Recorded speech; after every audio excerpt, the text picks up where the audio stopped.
Magandang araw mga pre. For today's video ay gusto naming i-share sa inyo kung magkano ang ginagastos namin kada buwan sa patuka ng aming mga alagang manok. Dahil nga ay maraming gusto mag-umpisa ng manukan at nangangama dahil sa gastusin, ginawan po namin ng video upang may idea kayo kung magkano ang inaabot kada buwan sa patuka ng ating mga alagang manok. Kung gusto nyo pong malaman ay panoorin nyo itong video hanggang sa matapos.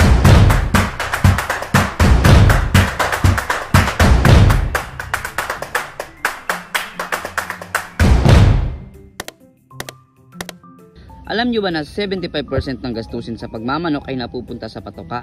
Yes po, medyo magastos nga po ang pagmamanok at kailangan ng sapat na kapital sa pag-uumpisa rito. Pero may mga paraan naman upang makatipid sa mga gastusin. Unang-una ay magtanim ka ng ipapakain sa kanila, katulad ng Madre de Agua, Napier grass, Malunggay leaves, Azolla at iba pa. Dahil nga ang manok ngayon ay upgraded na, kumakain na po sila nito.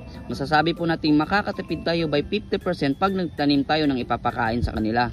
Dahil po ay sobrang taas na ng mga commercial feeds ngayon at ito po ang pinaka-alternatibong paraan para hindi malugi sa pagmamanukan.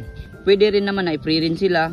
Ito po ay natural na sistema na gumagala ang mga manok at kumakain ng damo-damo sa paligid. Pangalawa naman ay mag-breed ka lang ng kaya mong gastusan. Yung iba kasi ay breed lang ng breed, hindi mo na makokontrol ang manukan mo at pag rumarami ang manok ay lumalaki din ang gastusin. Kaya isip-isip mo na bago magparami.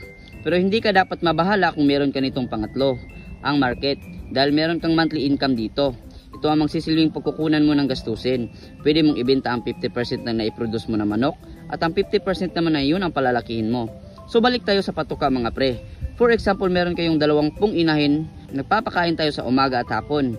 Ang isang inahin na nangingitlog ay kumakain ng 100 grams per day, 50 grams sa umaga at 50 grams naman sa hapon. Kung susumadahin natin ay 100 grams per one hen at 20 sila, balik 2,000 grams per day. Equivalent yan sa 2 kilos na feeds per day at kadalasang presyo ng commercial feeds ngayon ay nasa 35 pesos to 40 pesos. Nakadepende na po yun kung anong brand ng feeds. Bali 2 kilo kada araw, 40 times 2 is equal to 80 pesos per day. Kung susumadahin natin sa isang buwan ay 80 times 30 dahil isang buwan, 2,400 pesos a month sa 20 na inahin. Di pa po kasama dyan ang sisiw at ang tandang. Kung kayo ay nag-uumpisa pa lamang, ay maipapayo ko na mag-umpisa muna sa maliit dahil di po biro ang gastusin sa manukan. Lalong-lalo na't pag tinamaan ng sakit ang ating mga manok, mapapakamot ka talaga dahil dagdag na naman sa gastusin. Marami namang mabibili na gamot sa mga agribit at bilihan ng feeds. Ang maisasuggest ko po ay ang produkto ng Battlecock. Subok na namin ito at ng marami. Mura na, epektibo pa. Kompleto na din po sila lahat ng produkto na hinahanap nyo. Dahil sa Battlecock, lagi kang lamang. Sana'y meron na naman po kayong natutunan sa pagmamanok ngayong araw mga pre. Kung meron pa po kayong mga tanong, ay i-comment nyo na lang po sa comment section at aming sasagutin. Paki-like and share na rin po ng aming mga videos. Yun lamang po, follow for more mga pre.